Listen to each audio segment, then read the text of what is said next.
जिस रोज़ मुशरिकों ने कत्ल की स्कीम बनाई उसी रोज़ आप सल्लल्लाहु अलैहि वसल्लम हाथ से निकल गए।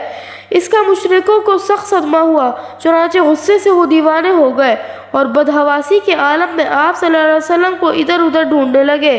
कोई तो मदीना की सिमत दौड़ा और कुछ लपक कर अबू बकर रज़ियल्लाहु ताला अन्हु के घर गए, क्योंकि वो जानते थे कि अबू बकर आप सल्लल्लाहु अलैहि वसल्लम के गहरे दोस्त हैं और आप सल्लल्लाहु अलैहि वसल्लम को उनसे ख़ास लगाव है। उन्हीं लोगों में अबू जहल भी था। कुंडी खटखटाई तो बड़ी बेटी अस्मा रज़ियल्लाहु ताला अन्हा निकली। दुश्मनों ने पूछा, बाप कहाँ है? अस्मा ने जवाब दिया, कुछ पता नहीं वो कहाँ गए। दुश्मन समझ गए कि अबू बकर भी मोहम्मद सल्लल्लाहु अलैहि वसल्लम के साथ ही फरार हो गए। फिर वो लौट आए और कोई ऐसा शख्स तलाश करने लगे जो पैरों के निशान पहचाने और उनकी रहनुमाई करे। तलाश के बाद एक आदमी मिल गया जो पैरों के निशान पहचानने में माहिर था। नाम उसका सुराक बिन मालिक था। रसूलुल्लाह सल्लल्लाहु अलैहि वसल्लम और आशिक़ रसूल के पैरों के निशानात दिखता हुआ चला। पीछे पीछे कुरैश का एक मजमा था। चलते चलते वो मक्का से बाहर आ गए। अब सुराका ने जुनूब का रुख किया और कोहे सूर की तरफ बढ़ा। लोग सख्त हैरान थे। हर एक तअज्जुब से कह रहा था, आखिर मोहम्मद सल्लल्लाहु अलैहि वसल्लम किधर गया? जुनूब की तरफ या शुमाल की तरफ? दुश्मनों की समझ में कुछ नहीं आ रहा था, लेकिन वो सुराका के साथ चलते रहे कि शायद वो कामयाब हो जाए। सुराका रेत पर पैरों के निशान देख कर चलता रहा। फिर वो कोहे सूर पर चढ़ने लगा। अल्लाह अल्लाह, खुदा ने रसूलुल्लाह सल्लल्लाहु अलैहि वसल्लम से वादा किया था कि वो दुश्मनों की साजिश को नाकाम बना कर देगा और आप सल्लल्लाहु अलैहि वसल्लम पर ज़रा भी आँच नहीं आने देगा। भला उससे बढ़कर सच्चा कौन हो सकता है? सुराका पहाड़ पर चढ़ गया। दुश्मनों का काफिला भी साथ था। फिर अचानक वो रुक गया।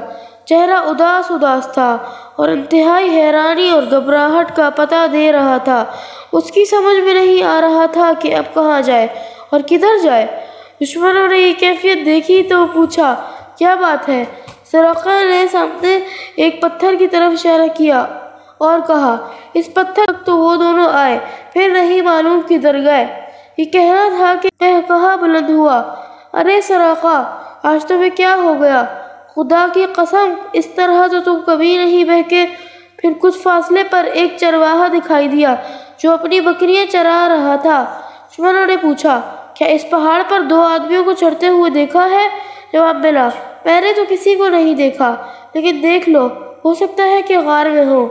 अब कुरैश तेजी से पहाड़ पर चढ़े, फिर बेतहाशा गार की तरफ लपके। मोहम्मद सल्लल्लाहु अलैहि वसल्लम उस वक्त गार में खड़े नमाज में मसरूफ़ थे और यारे गार पास ही बैठे थर थर काँप रहे थे। दिल धक धक कर रहा था कि कहीं जालिमों की नज़र आप सल्लल्लाहु अलैहि वसल्लम पर ना पड़ जाए। दुश्मनों की आवाज़ें भी कानों में आ रही थी।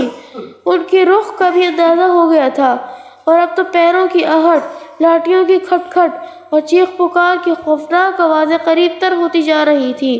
अबू बकर चुपचाप थे, निगाहें आप सल्लल्लाहु अलैहि वसल्लम पर गाड़े हुए थे।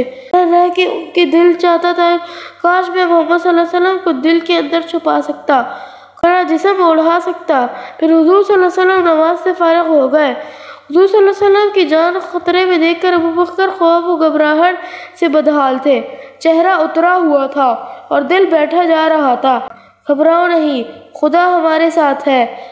ला तहज़न इन्नल्लाह मअना। कुरैश का एक जवान तेजी से गार की तरफ बढ़ा। अभी कुछ दूर ही था कि अचानक रुक गया, फिर उल्टे पांव लौट पड़ा। इसके साथी भी पीछे पीछे तेजी से बढ़ रहे थे। उसको देखकर वो भी ठहर गए और बोले, क्या बात हुई? गार में जाके बगैर क्यों लौट पड़े? उसने कहा, अभी मोहम्मद सल्लल्लाहु अलैहि वसल्लम पैदा भी ना हुआ था, उस वक्त से उस पर मकड़ी का डेरा है। गार के मुंह पर दो जंगली कबूतरों का घोंसला भी है। रास्ते में दरख्त भी खड़ा है। इससे मुझे अंदाजा हुआ कि कोई अंदर नहीं जा सकता। ये आवाज़ अबू बकर ने भी सुनी। समझ गए कि अल्लाह अपने रसूल सल्लल्लाहु अलैहि वसल्लम को बचाना चाहता है। उसी के ये सारे इंतजामात हैं। दुश्मन गार के मुंह तक पहुंच गए और वहीं इधर उधर टहल रहे थे। अबू बकर उनके पैरों को भी देख रहे थे, लेकिन खुदा का करना, किसी ने झांक कर भी गार के अंदर ना देखा। अबू बकर ने आप सल्लल्लाहु अलैहि वसल्लम के कान में आहिस्ता से कहा, इनमें से कोई अपने पाँव पर नजर पड़ जाए तो हमको देख ले। आप सल्लल्लाहु अलैहि वसल्लम ने फरमाया, ابو بکر، ان دو کے بارے میں تمہارا کیا خیال ہے جن کا تیسرا اللہ ہے؟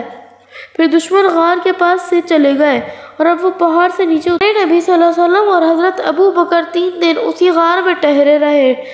ابو بکر کے بیٹے عبداللہ لگاتے کہ قریش کیا کیا منصوبے بنا رہے ہیں، پھر جو کچھ خبر ملتی رات کو آ کر سنا جاتے۔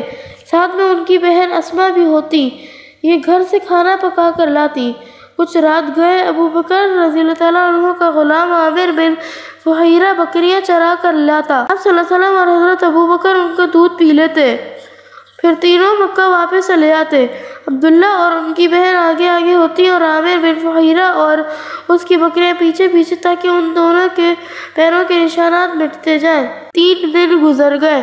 پیارے نبی صلی اللہ علیہ وسلم اور ابو بکر کی تلاش اب رک گئی اور جو لوگ آپ صلی اللہ علیہ وسلم کو ڈھونڈنے نکلے تھے وہ مایوس ہو کر گھروں کو لوٹ گئے، کیونکہ انہوں نے سوچا کہ اب تو سفر کا بیشتر حصہ طے ہو چکا ہے اور اب تو محمد صلی اللہ علیہ وسلم نہ جانے کہاں پہنچ گیا ہو، لہٰذا اب پیچھا کرنا فضول ہے۔ دوستو، دیکھا آپ نے کس طرح اللہ پاک نے پیارے رسول صلی اللہ علیہ وسلم کی حفاظت کی اور دشمنوں سے بچایا۔ سچ ہے کہ اللہ ہر شے پر مکمل قدرت رکھتا ہے۔